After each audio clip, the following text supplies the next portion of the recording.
26 तारखेला मी कोल्हापूरला बिंदू चौकात येतो. मी आतापर्यंत 5 निवडणुका लढवलेल्या आहेत आणि या 5ही निवडणुकीमध्ये माझ्या संपत्तीचं विवरणपत्र जोडलेलं आहे.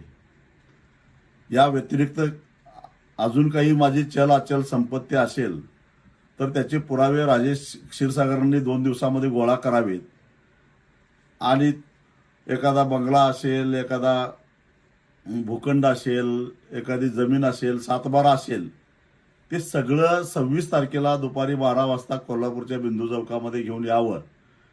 मी येताना बक्षीसपत्र घेऊन येतो आणि त्याचे गट नंबर किंवा सर्वे नंबर टाकून राजेश क्षीरसागर यांनाच ते बक्षीस देऊन टाकतो.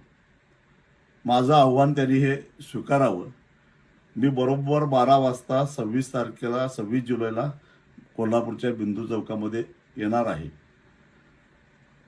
आणि हे जर का त्यांना दाखवता आलं नाही तर राजेश क्षीरसागर यांनी आपली संपत्ती मला नको पण करवीर निवासिनी महालक्ष्मी अंबाबाईला दान करावी. त्याचा आपल्याला चांगल्या पद्धतीने